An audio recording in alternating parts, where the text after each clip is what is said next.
Good evening everyone, और आप सभी को कॉन्सेप्ट प्रसून यूट्यूब चैनल पे स्वागत है आप सभी का। मैं प्रसून अवस्थी। आज वर्ल्ड इन्वायरमेंट डे के दिन आपको कुछ इम्पॉर्टेंट फैक्ट्स बताने वाला हूँ कि वो आपके यूपी टेट एग्ज़ाम या अदर कोई भी जो एग्ज़ाम्स कॉम्पिटिटिव एग्ज़ाम होते हैं वहाँ पर या एकेडमिक में भी आपको नीड इनकी होती है।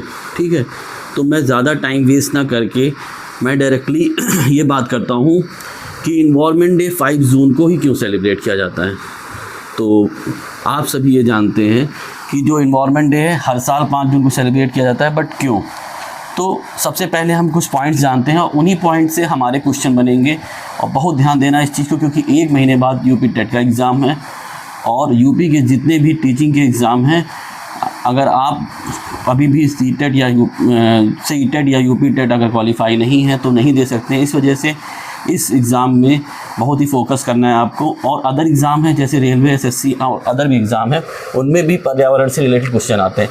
तो हम ध्यान देते हैं अब स्टार्टिंग, ज़्यादा टाइम वेस्ट ना करके। ठीक है, सबसे पहले 5 जून को इसलिए सेलिब्रेट किया जाता है कि 1972, ठीक है, 1972 जो स्टॉकहोम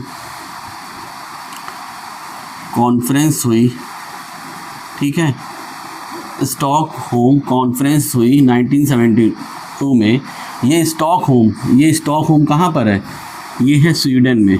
ठीक है, स्वीडन कहाँ है? यूरोप में। तो यूरोप की एक कंट्री है स्वीडन। स्वीडन की जो कैपिटल है स्टॉकहोम। यहाँ पर यूनाइटेड नेशन के द्वारा, किसके द्वारा?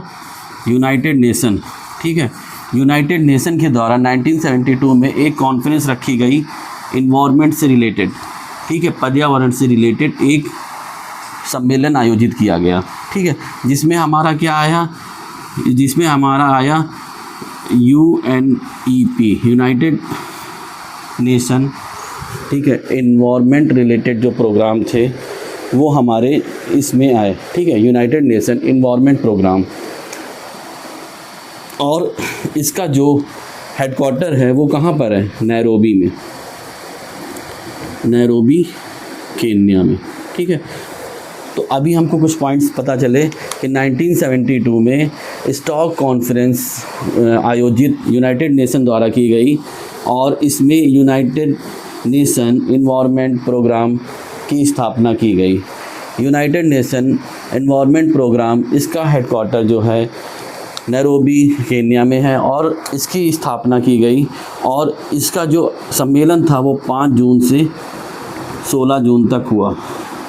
ठीक है, इसी के बाद 1974 में 5 जून 1974, ठीक है, 5 जून 1974 पर फर्स्ट इन्वायरमेंट डे सेलिब्रेट किया गया। फर्स्ट वर्ल्ड इन्वायरमेंट, ठीक है, वर्ल्ड इन्वायरमेंट डे सेलिब्रेट किया गया। ठीक है, इस चीज़ को याद रखना। हमारा सबसे पहले 1972 स्टॉकहोम कॉन्फ्रेंस हुई पर्यावरण से रिलेटेड, जो कि यूनाइटेड नेशन द्वारा आयोजित की गई। और ये स्टॉकहोम कहाँ पर है? स्वीडन में। ठीक है, और इसमें क्या हुआ? यूनाइटेड नेशन इन्वायरमेंट प्रोग्राम की जो है स्थापना की गई। इसका जो हेडक्वार्टर है ये है नैरोबी केन्या में।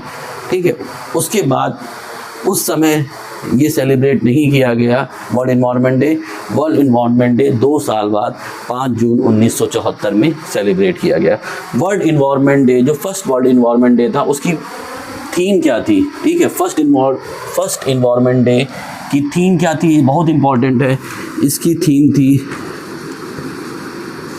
Only one earth. ठीक, इसकी थीम क्या थी?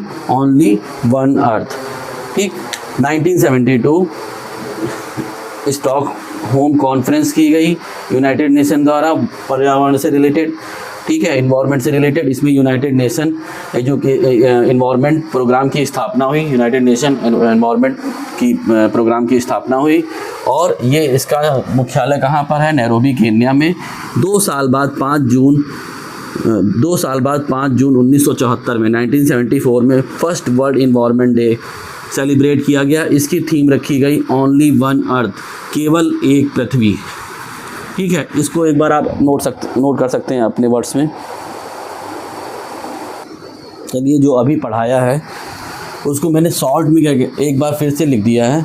जैसे फिर से एक बार रिवाइज कर लेते हैं। 1972 Stockholm conference by United Nation द्वारा ये स्टॉकहोम कॉन्फ्रेंस रखी गई 1972 में, और इसमें यूनाइटेड नेशन इन्वायरमेंट प्रोग्राम की स्थापना की गई। और इसका यूनाइटेड नेशन इन्वायरमेंट प्रोग्राम, इसका हेडक्वार्टर नैरोबी केन्या में है। ठीक है, इसके बाद 2 साल बाद 1974 5 जून 1974 इस दिन first world environment day celebrate किया गया। और इसकी जो थीम थी, फर्स्ट वर्ल्ड इन्वायरमेंट डे की जो थीम थी वो थी ओनली वन अर्थ, केवल एक पृथ्वी। तो ये बहुत इंपॉर्टेंट क्वेश्चन बनता है कि फर्स्ट वर्ल्ड इन्वायरमेंट डे की थीम क्या है। तो इसकी थीम क्या है? Only one earth. ठीक है, उसके बाद हमको ये जानना बहुत ज़रूरी है कि प्रेजेंट में इस साल 2026 में हमारी थीम क्या है। तो हमारी थीम है inspired by nation for climate for our futures, मतलब प्रकृति से प्रेरित और जलवायु के लिए और हमारे भविष्य के लिए। ठीक है, ये हमारी 2026 की थीम है, इसको याद रखना। और 2026 का जो ग्लोबल कैंपेन स्लोगन है वो क्या है? #Now for climate. ठीक है, #नाउ फॉर क्लाइमेट, ये ग्लोबल कैंपेन स्लोगन 2026 का है। आप लोग इसको नोट कर लीजिएगा, बहुत इंपॉर्टेंट पॉइंट है ये। ठीक है, उसके बाद 2026 में कौन सी कंट्री होस्ट कर रही है? कौन सी कंट्री ये वर्ल्ड इन्वायरमेंट डे को होस्ट कर रही है? अज़रबैजान, जिसकी कैपिटल बाकू। तो डायरेक्टली ये भी आपसे पूछा जा सकता है बाकू किस कंट्री की कैपिटल है? तो अज़रबैजान। ठीक है, तो इस पॉइंट्स को आप अच्छे से नोट कर लीजिए एक बार, नहीं तो स्क्रीनशॉट ले लीजिए। हाँ, तो दोस्तों अभी हमने पढ़ा कि जो भी स्टार्टिंग था कहाँ से 5 जून को सेलिब्रेट किया जा रहा है, कैसे, और उसके बाद उसकी थीम 2026 की थीम, होस्ट कंट्री। ठीक है, उसके बाद हम देखते हैं major environment act in India. कौन कौन से मेजर इन्वायरमेंट एक्ट हैं जो इंडिया में चालू हैं, कौन कौन से चालू किए गए थे, कौन कौन से हैं और अभी किस पे वर्क चल रहा है। मतलब इन सारी चीज़ें आपको अच्छे से आनी चाहिए। कौन कौन से एक्ट इंडिया में इन्वायरमेंट के लिए बने हैं, कौन कौन से एक्ट बने हैं। सबसे पहले वाइल्ड लाइफ प्रोटेक्शन एक्ट 1972। तो इसका सन याद आपको रखना है। ठीक है, ईयर याद रखने हैं, जो भी एक्ट हैं उनके ईयर याद रखने बहुत इंपॉर्टेंट है, वेरी इंपॉर्टेंट। ईयर सारे को याद रखने हैं, जितने भी इन्वायरमेंट के एक्ट हैं इनके सारे ईयर आपको याद रखने हैं। World life protection act 1972। ठीक है, तो यहाँ पर आपको 1972 याद रखना। वर्ल्ड लाइफ प्रोटेक्शन एक्ट कब आया है, कब इसे अपनाया गया, किस ईयर अपनाया गया? 1972। ठीक है, इसी एक्ट के तहत नेशनल पार्क और सेंचुरीज बनाए जाते हैं। ठीक है, किसके तहत? वाइल्ड लाइफ प्रोटेक्शन एक्ट 1972 के तहत नेशनल पार्क और जो भी सेंचुरीज हैं, ठीक है, वर्ल्ड लाइफ सेंचुरीज, ठीक है, wild life sanctuaries, bird life sanctuaries, जो भी सेंचुरीज हैं वो सारी बनाई जाती हैं किस एक्ट के तहत? वाइल्ड लाइफ प्रोटेक्शन एक्ट 1972 के तहत। ठीक है, उसके बाद 1972 के बाद आते हैं 1974। ठीक है, 1974 को वाटर एक्ट आता है। वाटर पॉल्यूशन एंड प्रिवेंशन, जो भी वाटर का जो पॉल्यूशन हो रहा है उसको प्रिवेंशन कैसे करना है, इसके तहत एक एक्ट आता है, वाटर एक्ट 1974। ठीक है, तो जो भी नदी और जो भी स्रोत हैं जहाँ से पानी आते हैं, सोर्सेस हैं, उनको बचाने के लिए, ठीक है, कि वो गंदगी ना फैले उनमें, उसके तहत नियम लाए गए वाटर एक्ट 1974 में। और इसी के तहत केंद्रीय प्रदूषण नियंत्रण बोर्ड की स्थापना की गई। तो याद रखना इस पॉइंट को, केंद्रीय प्रदूषण नियंत्रण बोर्ड की स्थापना, सेंट्रल पॉल्यूशन कंट्रोल बोर्ड की स्थापना 1974 में वाटर एक्ट के तहत की गई। ठीक है, थर्ड पॉइंट, एयर एक्ट 1981।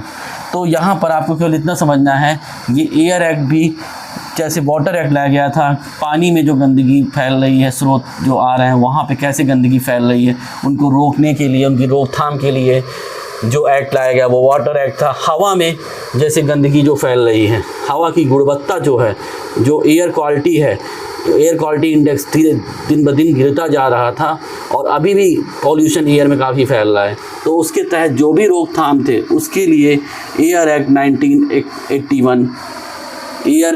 1981 में रूल्स लाए गए, ठीक है। उसके बाद आया environment protection act 1986, very important, ठीक है।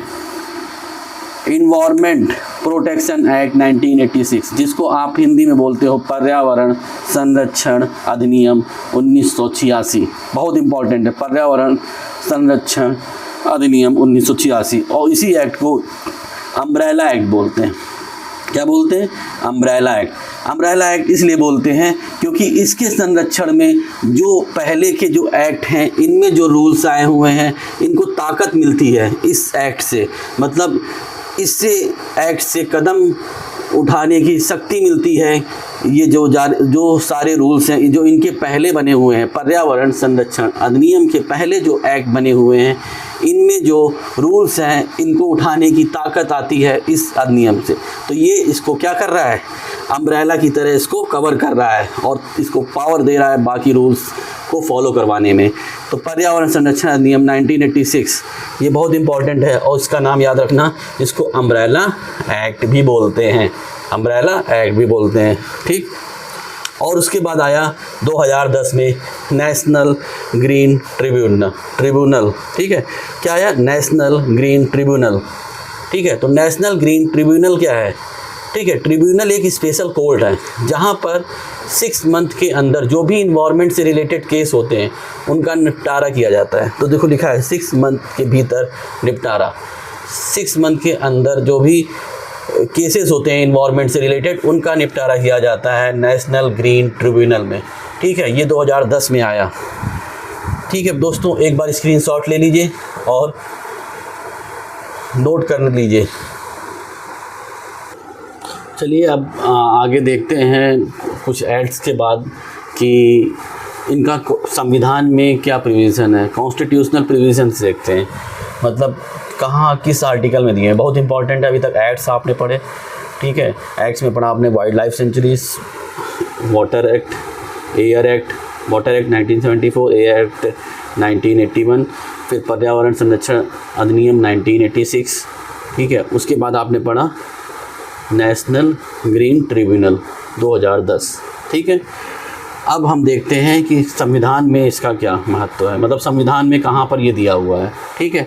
तो आर्टिकल 48A, आर्टिकल 48 है, ये राज्य के नीति निदेशक तत्व DPSP में दिया हुआ है, ठीक है। यहाँ पर राज्य की जिम्मेदारी है कि वो पर्यावरण की रक्षा करे और वनों और वन्य जीवों का संरक्षण करें, ठीक है। तो यहाँ पर राज्य की जिम्मेदारी है।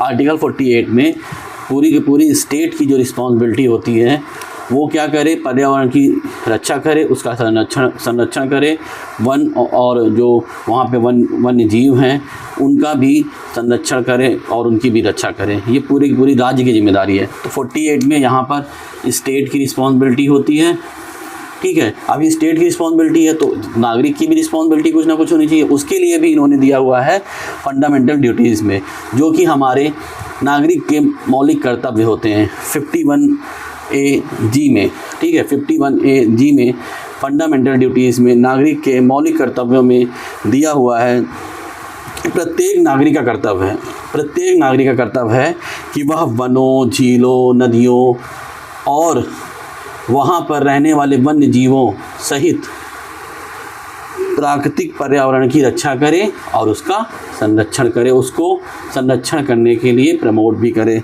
ठीक है। इस चीज़ को याद रखना, 2 आर्टिकल याद रखना, 48A और 51AG। तो अगर मैं पूछा जाए पर्यावरण से संविधान में कौन से आर्टिकल हैं जो पर्यावरण से जुड़े हुए हैं, तो 48A जो कि स्टेट की रिस्पॉन्सिबिलिटी है। पूछा जाए स्टेट की रिस्पॉन्सिबिलिटी के लिए कौन है, तो आर्टिकल 48A। और जो पूछा जाए नागरिक की रिस्पॉन्सिबिलिटी या कर्तव्यों से रिलेटेड है, मौलिक कर्तव्यों में पर्यावरण से रिलेटेड कौन सा है, तो 51 AG। तो आप इसको नोट कर सकते हैं, बहुत इंपॉर्टेंट है, ये पॉलिटी में भी पूछा जाता है। ठीक है,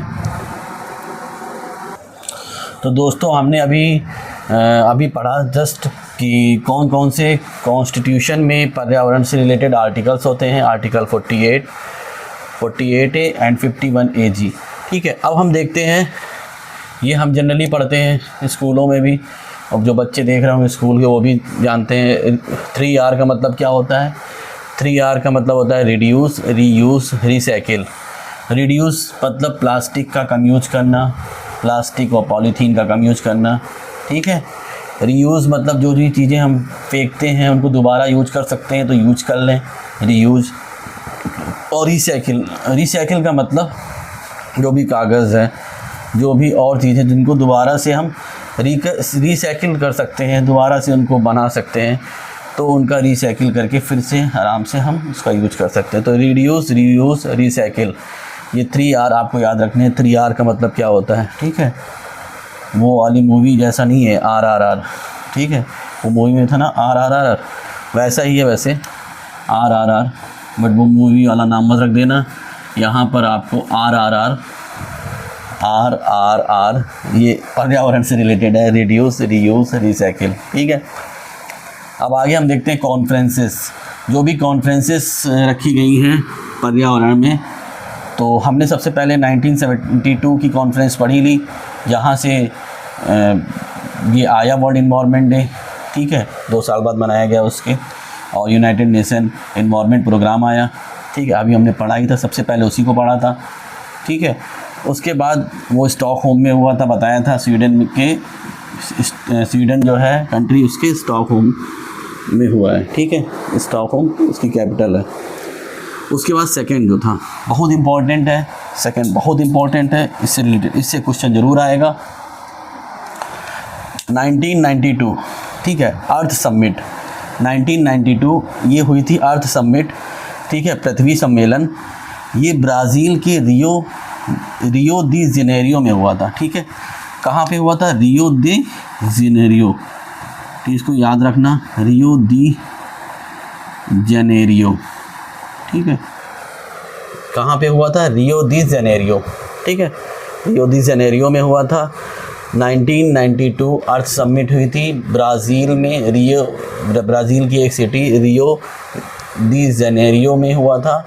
ठीक है, और इस अर्थ समिट में ये ऑर्गेनाइजेशन, ये 3 ऑर्गेनाइजेशन, या इसको हम कन्वेंशन भी बोल सकते हैं, मतलब सभाएं, इन 3 सभाओं, इन 3 कन्वेंशन को क्या किया गया था, इन 3 संगठन के बारे में बताया गया था। इन 3 कन्वेंशन के बारे में इसी रियो दे जेनेरियो जो सम्मेलन है, मतलब अर्थ समिट का जो सम्मेलन है 1992 में, इसी में इन 3 सभाओं के बारे में बताया गया था, 3 कन्वेंशन के बारे में बताया गया था। ये 3 कन्वेंशन कौन कौन से हैं, 3 ऑर्गेनाइजेशन कौन कौन से हैं, कौन कौन से 3 ऑर्गेनाइजेशन हैं, UNFCCC। ठीक है, इनके नाम याद रखना बहुत मुश्किल होता है, बट आपको याद रखना है। ठीक है, आपको याद रखना है क्योंकि ये भी बहुत इम्पॉर्टेंट है। UNFCCC ये इसलिए इम्पॉर्टेंट है ना पर्यावरण हमारे लिए, क्योंकि पर्यावरण हमारे लिए बहुत बड़ा चैलेंज है और इसको हम समझ नहीं रहे हैं। पर्यावरण में हम चीज़ों में, मतलब टेक्निकल में घुसते जा रहे हैं, डेवलपमेंट में घुसते जा रहे हैं, डेवलपमेंट करते जा रहे हैं, मगर पर्यावरण के बारे में 1% सोच नहीं रहे हैं। हम केवल क्या सोच रहे हैं कि विकास होना चाहिए। विकास के चक्कर में, डेवलपमेंट के चक्कर में हम क्या कर रहे हैं, बहुत सी सारी हार्मफुल गैसेस जो कंपनियों में रिलीज़ हो रही है, जो इक्विपमेंट हैं उनसे रिलीज़ हो रही है। ठीक है, कुछ ऐसे मटेरियल्स बना रहे हैं जो हमारे एटमॉस्फेयर को भी गंदा कर रहे हैं, पॉल्यूटेड कर रहे हैं। तो ये हम खुद नहीं समझ रहे हैं, मगर इसीलिए इम्पॉर्टेंट है क्योंकि इनमें ये जो संगठन बनाए गए हैं, ये सब रोकथाम कैसे लागू करवाने, ये सब हमारे जो संगठन है, इन सभाएं लगती हैं और देशों को एक टारगेट मिलता है।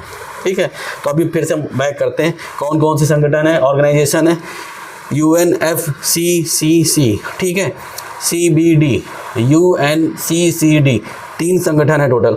UNFCCC इनका नाम क्या है, फुल फॉर्म याद रखना, United nation framework convention on climate change. ठीक है, यूनाइटेड नेशन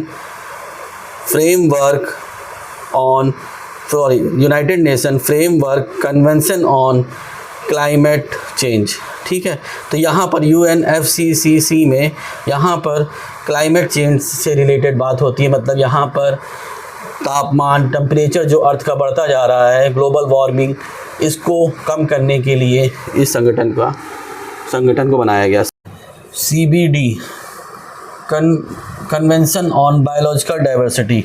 तो यहाँ पर CBD में कन्वेंशन ऑन बायोलॉजिकल डाइवर्सिटी में पेड़ पौधे और जीव जंतुओं का जो संरक्षण है उसके लिए इसको लाया गया इस संगठन को कि इसका संरक्षण करना है। इस पे सभाएं लगाएंगे, ये इस पे कन्वेंशन लाएंगे, जो भी आगे एक्ट्स लाने होंगे ये CBD करेगा। ठीक है, CBD संगठन। और UNCCD संगठन ये क्या करेगा? United Nation convention to combat desertification. United Nation convention to combat desertification. ठीक है, तो मतलब जो भी डिसर्टिफिकेशन हो रहा है, मतलब मरुस्थलीकरण हो रहा है, बंजर भूमि हो रही है, उसके तहत जो भी रूल्स लाने हैं, उसके लिए जो भी रोकथाम करना है, कैसे क्या करना है, ये सारी चीज़ें United Nation convention to combat desertification संगठन करेगा, ऑर्गेनाइजेशन करेगा। तो 3 ऑर्गेनाइजेशन हैं, आपको इनको पढ़ने हैं। UNFCCC, second CBD, third UNCCD।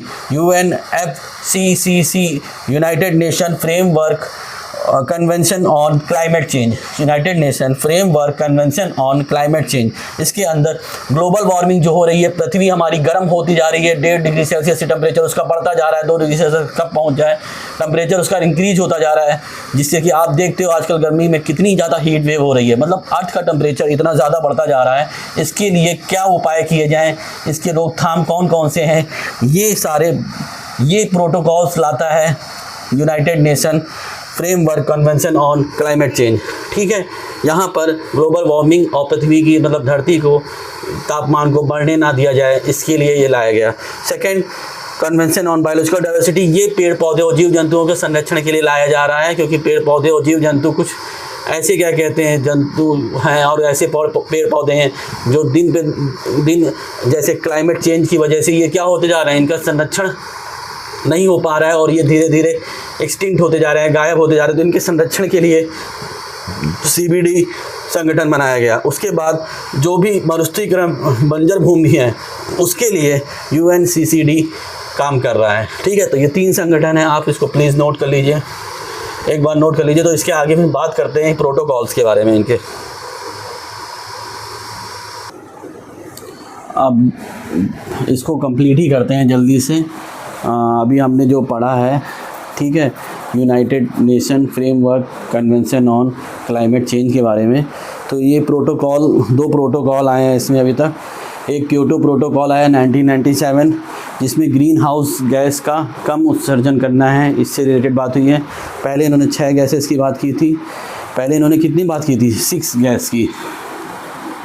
Gases की बात की थी, इसको कम करना है। ठीक है, उसके बाद 7वीं गैस के बारे में बात की गई थी, जो नाइट्रोजन फ्लोराइड, ट्राईफ्लोराइड।